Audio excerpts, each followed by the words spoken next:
Say you're sorry.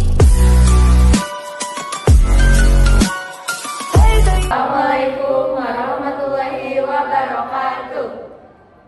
Perkenalkan, nama saya Devi Rahmawati. Nama saya Putri Lestari. Nama saya Risma William Nugraha. Nama saya Rehan Najib Mujaki. Nama saya Rizky Nuwalisa. Nama saya Ninda Nelasari. Kita dari kelompok 2 akan menjelaskan tentang siklus Krebs serta transportasi elektron.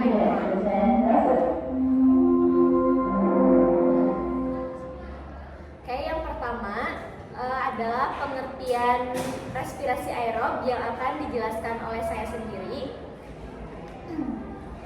Respirasi aerob adalah proses respirasi yang membutuhkan oksigen dari udara. Respirasi ini bertujuan untuk menghasilkan energi. Respirasi aerob membutuhkan oksigen untuk menangkap hidrogen. Hidrogen yang nantinya akan dilepaskan saat proses oksidasi harus bergabung dengan oksigen dan membentuk H2O. Selanjutnya adalah proses respirasi aerob yang akan dijelaskan oleh Mutia.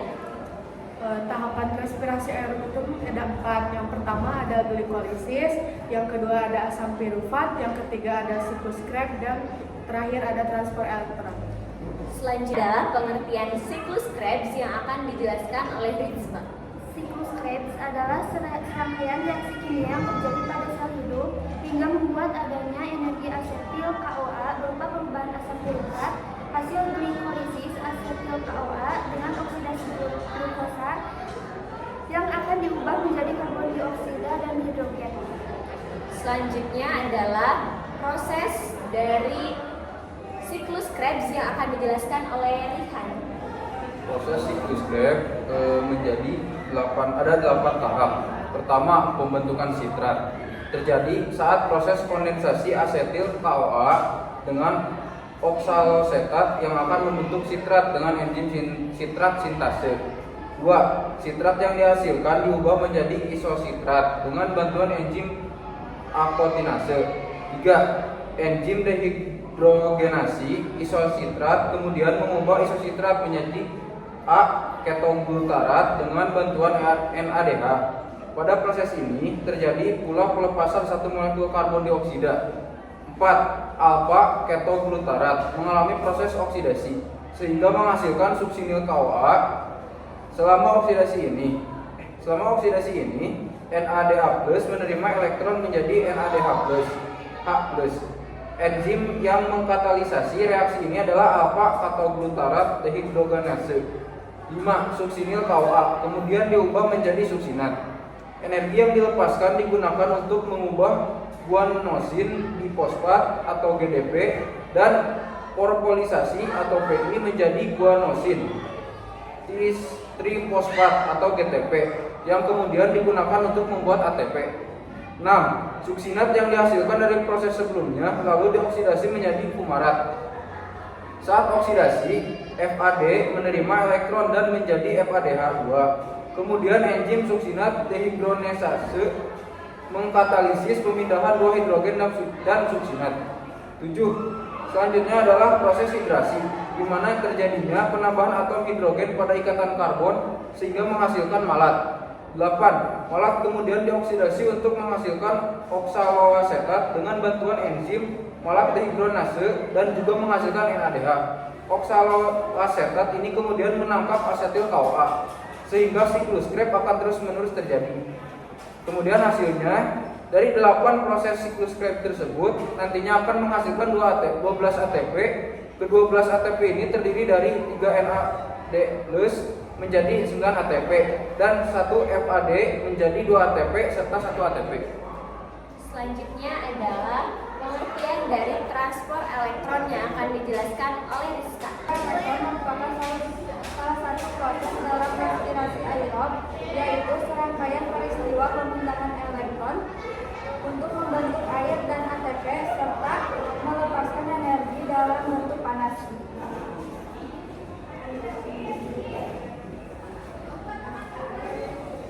Selanjutnya adalah proses dari transport elektron yang akan dijelaskan oleh Ninda. Setelah melalui proses oksidasi, NADH akan menghasilkan elektron yang memiliki energi yang sangat tinggi. Elektron yang dihasilkan NADH tadi kemudian ditransfer ke koenzim Q, kemudian ADP dan fosfat akan bersatu menghasilkan ATP berkat energi elektron yang tinggi. Koenzim Q kemudian dioksidasi oleh sitokrom B sehingga akan menghasilkan elektron dan 2 ion H+. Sitokrom B kemudian akan dioksidasi sitokrom C. Proses ini juga akan menghasilkan energi yang tinggi sehingga berakibat bersatunya ADP dan fosfat menjadi ATP. Sitokrom C mereduksi sitokrom A.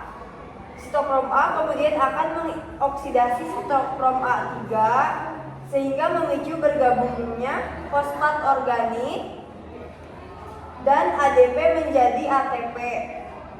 Kemudian sitokrom A3 dioksidasi oksigen sehingga membentuk H2O. Transport elektron ini proses yang paling banyak menghasilkan ATP yaitu 34 ATP yang didapat dari 10 NADH.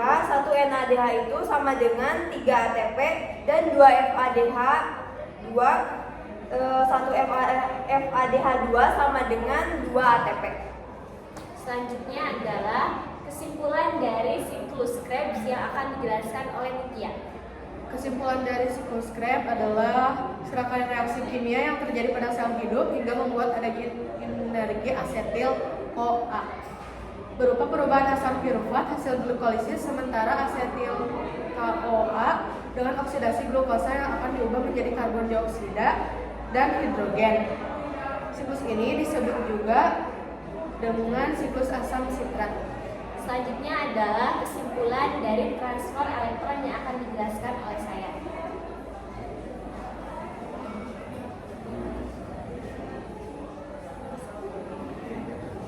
Jadi, dapat disimpulkan bahwa sistem transfer elektron adalah tahapan terakhir dari respirasi aerob. Ketika elektron dari reaksi intermediate atau siklus Krebs dialihkan berturut-turut pada enzim dan kofaktor membran dalam mitokondria dan menyebabkan terjadinya gradien elektron yang mendorong sintesis ATP.